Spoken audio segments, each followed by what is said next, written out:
তবে বলছেন যে বাংলাদেশ হলো এরকম একটা দেশ, ভারত যদি একটা টিপ মারে সেই একটা টিপ সহ্য করার ক্ষমতা বাংলাদেশ নেই। ২ নম্বর হলো যে বাংলাদেশের সব কিছু যা কিছু আছে তা ভারত মাত্র ১০ মিনিটের মধ্যে মানে বোমা মেরে গুঁড়িয়ে চুরমার করে দিতে পারে। এরকম বিভিন্ন রকম কথাবার্তা যা বলছে তা আসলে আমাদেরকে উত্তেজিত করছে, আমাদের তরুণ সমাজকে ভীষণ রকমভাবে উত্তেজিত করছে। এবং এই সময়ের মধ্যে ভারতে আমাদের পক্ষে কথা বলার মতো একমাত্র কবির সুমন ছাড়া আর কেউ নেই। ওই যে বিখ্যাত সঙ্গীতজ্ঞ কবির সুমন। তো আমরা অনেকদিন যাবতই জানি যে মমতা ব্যানার্জি পশ্চিমবঙ্গের মুখ্যমন্ত্রী, তিনি বাংলাদেশের ভালো বন্ধু।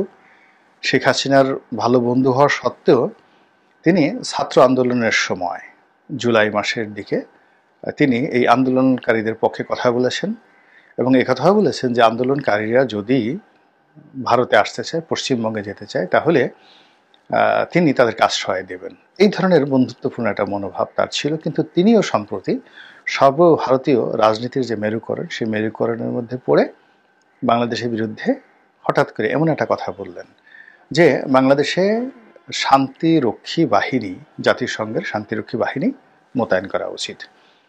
এবং এটা যেন তেন লোক নয়, সর্বভারতীয় রাজনীতিতে কেন্দ্রের রাজনীতি যারা নিয়ন্ত্রণ করেন ২-৩ জন বাদে সর্বভারতীয় রাজনীতিতে মমতা ব্যানার্জির একটা সুনাম আছে, সুখ্যাতি আছে। এবং তিনি যথেষ্ট ক্ষমতাধর এবং তার বক্তব্য দেশে বিদেশে ভীষণভাবে আলোচিত হয়।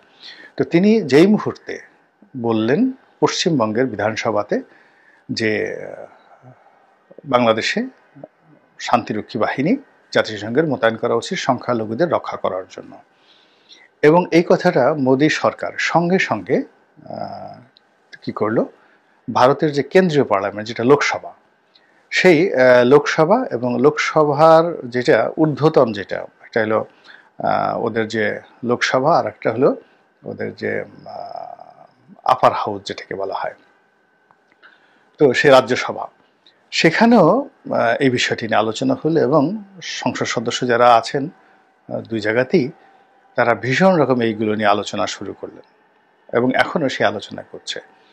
এবং এটা নিয়ে আমাদের বাংলাদেশের আমরা প্রতিক্রিয়া দেখাচ্ছি। আমাদের একজন তরুণ উপদেষ্টা তিনি বললেন যে বাংলাদেশে দরকার নেই, ভারতে শান্তিরক্ষী বাহিনী নিয়োজিত হবে এবং সেখানে যদি দরকার হয় বাংলাদেশের সামরিক বাহিনী জাতিসংঘের হয়ে সেখানে দায়িত্ব পালন করবে। এগুলো কথার কথাই কারণে যে আমাদের এই বক্তব্য আমাদের এই বলয়ের বাইরে যাবে না, কিন্তু মমতা ব্যানার্জির বক্তব্য, ভারতের বক্তব্য, এটি লন্ডনে চলে যাবে, আমেরিকাতে চলে যাবে, জাতিসংঘে চলে যাবে, নিরাপত্তা পরিষদে চলে যাবে এবং যত মানবাধিকার সংস্থা থেকে শুরু করে সারা পৃথিবীর অর্থনীতি যারা নিয়ন্ত্রণ করে সেই সকল জায়গাতে চলে যাবে। এবং এইগুলো বাংলাদেশের বিরুদ্ধে প্রোপাগান্ডা হিসেবে কতটা ব্যবহৃত হতে পারে যে এই মমতা ব্যানার্জির এই বক্তব্যের পরপরই ব্রিটিশ সরকার এই ডিসেম্বর মাসকে কেন্দ্র করে বাংলাদেশে একটি ভ্রমণ নিষেধাজ্ঞা দিয়েছে। কি নিষেধাজ্ঞা? সে মনে করছে, অর্থাৎ ব্রিটিশ সরকার মনে করছে যে বাংলাদেশে যে কোনো সময় বড় একটি দুর্ঘটনা ঘটতে পারে এই ডিসেম্বর মাসে, কাজেই তাদের যারা নাগরিক, ব্রিটিশ নাগরিক, তারা যেন খুব সতর্কভাবে চলাচল করে এবং এই সময়টাতে খুব প্রয়োজন না হলে বাংলাদেশে যেন না আসা হয়, এই ব্যাপারে তারা নিরুৎসাহিত করেছে তাদের দেশের নাগরিককে। তো আপনারা জানেন যে একমাত্র পৃথিবীতে যাকে বলা হয় ব্রিটেন হলো সেই দেশ যারা কিনা আমেরিকার মাউথপিস। এখন আমেরিকান সরকার কৌশলগত অবস্থানে আসেন এই কারণে যে একটা ট্রানজিশনাল পিরিয়ড চলছে। জো বাইডেন সরকার চলে যাচ্ছেন, কমলা হ্যারিস ভীষণ রকমভাবে মানসিকভাবে বিষণ্ণ, তার একটা ভিডিও ভাইরাল হয়েছে, সেখানে সে জাতির উদ্দেশ্যে একটা বক্তব্য দিয়েছেন, বলা হচ্ছে তিনি ড্রাঙ্কার অবস্থায়, মদ্যপ অবস্থায় বক্তব্য দিয়েছেন। এই তালমাটাল অবস্থায় আর অন্যদিকে মিস্টার ডোনাল্ড ট্রাম্প ২০ তারিখে শপথ নেওয়ার জন্য এবং তার সরকারের বিভিন্ন গুরুত্বপূর্ণ পদে নিয়োগ দেওয়ার জন্য তিনি খুব ব্যস্ত সময় পার করছে। তো সেক্ষেত্রে ডোনাল্ড ট্রাম্প সরকারের যে এজেন্ডা, তার যে ডিজায়ার, এই জিনিসগুলোই আমরা এখন ব্রিটেনের মুখ থেকে শুনতে পাচ্ছি। তো কাজেই ব্রিটেন ডিসেম্বরকে কেন্দ্র করে যে কথাগুলো বলেছে কিংবা অন্যান্য যা কিছু ব্রিটেন এখানে ঘটানোর চেষ্টা করছে, এটি মূলত আমেরিকারই একটা কূটকৌশল।